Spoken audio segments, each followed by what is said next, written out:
साहब ये लीजिए भाई खाइए। अरे क्या कर रहे हो ये? मैडम जी आप भी खाइए। साहब खुशी वाली बात है, हमारा पुलिस में सेलेक्ट हो गया। क्या बात कर रहे हो तुम पुलिस इंस्पेक्टर बन गए हो? जी कांग्रेचुलेशंस यार। लेकिन कैसे हुआ ये सब? आपकी वजह से साहब जी। मेरी वजह से मतलब मुझे वो समझ में नहीं आ रहा, तुम मेरी वजह से कैसे बने? भूल गए क्या वो दिन? ये क्या कर रहे हो तुम? साहब नमस्ते सर। नमस्ते। क्या कर रहे हो ये? पढ़ाई कर रहा हूँ। यहाँ पे क्यों कर रहे हो पढ़ाई? ये कोई पढ़ाई करने की जगह है? अपने घर पे करना पढ़ाई। यहाँ काम करने आते हो, काम के पैसे मिलते हैं, काम करो। सर मैं तो कहती हूँ इन लोगों को नौकरी से निकाल देना चाहिए जो दूसरा काम यहाँ पे आके करते हैं। माफ कर दीजिए, गलती हो गई मुझसे। आज के बाद मैं नहीं पढ़ाई करूंगा, काम पर ध्यान दूंगा। नौकरी से मत निकलवाइएगा, बस नौकरी से मत निकालिएगा सर, नहीं तो कहीं का नहीं रहूंगा। घर वाले भूखे मर जाएंगे। घबराओ मत, मैं तुम्हें नौकरी से निकाल नहीं रहा हूँ, लेकिन मेरे एक सही सवालों का आंसर दो ना। किस चीज़ की पढ़ाई कर रहे हो तुम? पुलिस की तैयारी कर रहे हो? तो फिर तुम्हें मौका कब मिलता है? तुम ड्यूटी के समय पढ़ाई कर रहे हो तो सोते कब हो, खाते कब हो? समझ नहीं आ रहा मुझे। ये मेरा सपना है सर, पुलिस ऑफिसर बनना। वो क्या है ना, गरीब घर से मैं हूँ और मेरे बाबूजी नहीं है इस दुनिया में। ये दरअसल उनका सपना था। वो चाहते थे कि मैं पुलिस में ज्वाइन हूँ और नौकरी करूँ। अब उनके सपने को अपना सपना मान लिया हूँ और खूब मेहनत कर रहा हूँ। और कमाने वाला कोई नहीं है, घर की जिम्मेदारियाँ मेरे सर पर हैं। सोच रहा हूँ कि जिम्मेदारियाँ और सपने दोनों को एक साथ लेकर चलूँ, इसलिए मैं पढ़ाई भी साथ में कर लेता हूँ। अगर नौकरी नहीं करूँगा तो घर वालों को 2 वक्त की रोटी भी नसीब नहीं होगी, इसलिए नौकरी भी करना पड़ रहा है। तुम्हें पहले बताना चाहिए था ना कि तुम पुलिस की तैयारी कर रहे हो। ऐसे ड्यूटी टाइम पर तुम अपनी हेल्थ को भी खराब कर रहे हो। पता नहीं कब सोते होंगे, कब खाते होंगे, कब अपनी ड्यूटी को पूरा करके पढ़ते होंगे। टाइम मैनेज कैसे करते हो फिर?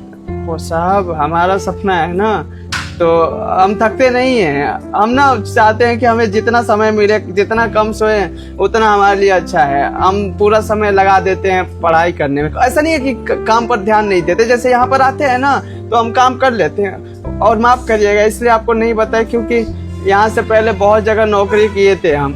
जैसे ही मालिक को पता लगा काम से निकाल दिए। बस आप मत निकालिएगा, क्योंकि बहुत मैंने भटक लिया। और मैं कसम खा के बोल रहा हूँ, ईमानदारी से काम करूंगा, कभी शिकायत का मौका नहीं दूंगा।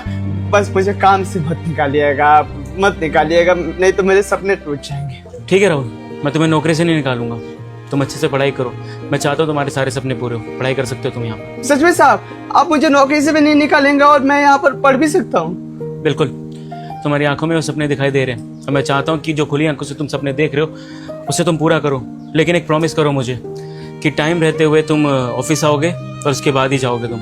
इसकी वजह से मेरे काम पे इफेक्ट नहीं आना चाहिए। हाँ, तुम एक्स्ट्रा टाइम पर, लंच टाइम पर, या फिर तुम्हें अगर एक्स्ट्रा टाइम चाहिए तुम उससे मांग सकते हो, अपनी पढ़ाई को कंटिन्यू कर सकते हो। लेकिन जिस तरीके से तुम्हारी पढ़ाई इंपॉर्टेंट है उसी तरीके से ये काम भी इंपॉर्टेंट है। ठीक है?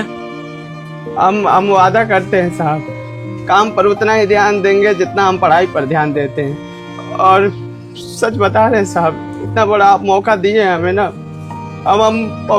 हम पुलिस वाला बन के ही दिखाएंगे। आपको पता है हमारी परिस्थिति बहुत खराब है। YouTube पर देखकर हम पढ़ाई करते हैं। हमारे पास कोचिंग ज्वाइन करने के लिए पैसा नहीं है, पर सपना जरूर पूरा करेंगे साहब, हम वादा करते हैं आपसे। बिल्कुल, अपने माँ बाप का नाम हमेशा ऊपर रखना। ठीक है जी। चलो मैं निकलता हूँ, मीटिंग के लिए लेट होगा। जी चले हर्षिता।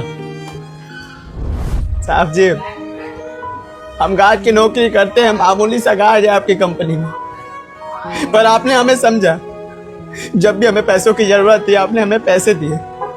अभी एग्जाम देने जाना था, हमारे पास पैसा नहीं था, आपने हमारी परेशानी को समझा, हमें पैसे दिए।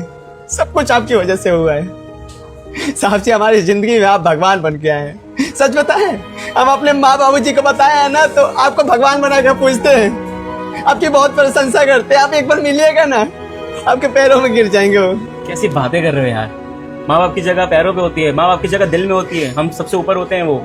और मैंने कोई भगवान वाला काम नहीं करा है, सिर्फ इंसान वाला काम करा है जो इंसानियत लोग भूल चुके हैं। पता है राहुल, सच बताओ तो तुम्हारी उस दिन मैंने मदद क्यों करी? क्योंकि तुम्हारे आंखों में सपने थे। तुम्हारी आंखों के सपने बताते थे कि तुम उसको हकीकत कर सकते हो। मेरे ना घर के बगल में एक लड़का था, वो पढ़ाई में बहुत ज़्यादा तेज था, लेकिन उसको ना सोर्सेज नहीं मिले पढ़ने के लिए। उसके माँ बाप उसको बचपन में छोड़ के जा चुके थे। वो जिंदगी में क्या आगे करेगा क्या नहीं उसको कुछ समझ में नहीं आ रहा था, लेकिन एबिलिटी बहुत ज़्यादा थी, बहुत ज़्यादा पोटेंशियल था उसके अंदर। उसको ना अगर वो सोर्सेज मिल जाते, पैसे मिल जाते तो शायद अपनी लाइफ में कुछ कर सकता था। मेरे पास उस समय इतने पैसे नहीं थे, खुद की कंपनी नहीं थी, क्योंकि मैं उसने मेरे को स्टार्टअप स्टार्ट करा था।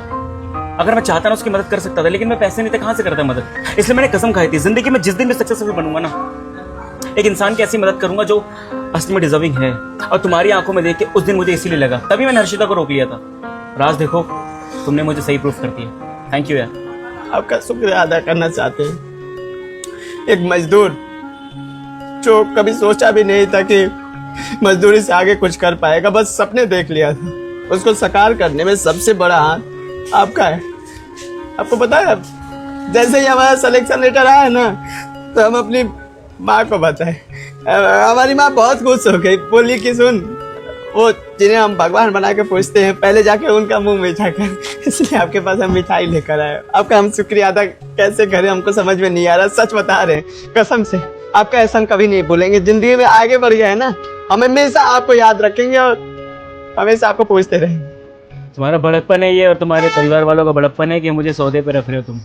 मैं इसके काबिल नहीं हूँ। मेरे माँ बाप ने मुझे अच्छे संस्कार दिए हैं, इस लायक बनाया भगवान ने मुझे कि मैं किसी की मदद कर सकता हूँ। और सच में कहूँ, इंसान को अगर पैसे मिल जाए, उसको अच्छे एजुकेशन मिल जाए, उसको वो सारे एनवायरनमेंट मिल जाए ना, अगर इंसान के अंदर खुद की एबिलिटी नहीं होगी, वो खुद नहीं चाहेगा ना, तो ज़िंदगी में कुछ भी नहीं कर सकता। तुम्हें वो रिसोर्सेज मिले, तुम्हें वो टाइम मिला, और सबसे बड़ी बात तुम्हारे खुद की समझ, तुम्हारे खुद के पोटेंशियल ने तुम्हें आज इस मुकाम पे पहुंचाया है। Very proud of you. बहुत अच्छा लग रहा है तुम्हें देख के। मैं सबको बड़े प्राउडली कहूँगा कि मेरे यहाँ पे जो सिक्योरिटी गार्ड की नौकरी करता था, वो इस एरिया का इंस्पेक्टर है, राहुल। बहुत बहुत शुक्रिया। अच्छा राहुल, सबसे पहला सवाल मेरा तुमसे ये बनता है कि अब तो तुम बड़े मुकाम पे पहुंच गए हो भाई, तुम्हारे कंधों पे स्टार्स होंगे, तो सबसे पहला काम क्या करोगे? क्या मन करेगा कि हाँ, मैं जब पुलिस इंस्पेक्टर बनूंगा तो देश के लिए ऐसा कर सकता हूँ? बस एक ही चीज़ जानते हैं साहब जी, कि गलत काम का साथ कभी नहीं देंगे, हमेशा सच्चा रहेंगे और अच्छा काम करेंगे। एग्जैक्टली, यही सुनना था मुझे। जैसे तुम इंसान अभी हो, मैं चाहता हूँ अपनी लाइफ में वैसे ही रहो, क्योंकि तुम बचपन से ईमानदार रहे हो। और ईमानदारी के साथ अगर ये पुलिस की नौकरी करोगे ना, देखना इस एरिया को छोड़ो, इस शहर से ही करप्शन गायब हो जाएगा, अगर तुम जैसे पुलिस ऑफिसर और भी हो गए तो। बस चाहता हूँ कि ज़िंदगी में तुम बहुत मेहनत करना, और अभी तो 1 स्टार लगेगा ना, आने वाले टाइम में मुझे 3 स्टार दिखने चाहिए। जरूर साहब जी। चलो कोई बात नहीं, तुम एक बार अपना रेजिग्नेशन लेटर दे देना ऑफिस में, फिर मैं एक नए सिक्योरिटी गार्ड की तलाश में देखता हूँ। भाई यहाँ पर किसी को तो काम करना पड़ेगा ना। साहब जी, 1 हफ्ते बाद हमारा ज्वाइनिंग है। हम जानते हैं कि सिक्योरिटी गार्ड जैसे आसानी से नहीं मिलेगा, आपको समय लगेगा। 1 हफ्ते तक हम यहीं पर नौकरी करेंगे, उसके बाद जब मिल जाएगा तब छोड़ देंगे। हैं, सही है ना साहब जी? हम जानते हैं आप परेशान हो जाएंगे, परेशान नहीं देखना चाहते। हमारी परेशानी में आपने हमारी मदद करी, अब हमें तो मौका दीजिए। थैंक यू, बहुत अच्छा इंसान है। एंड जय हिंद सर। जय हिंद। चले जी। चले।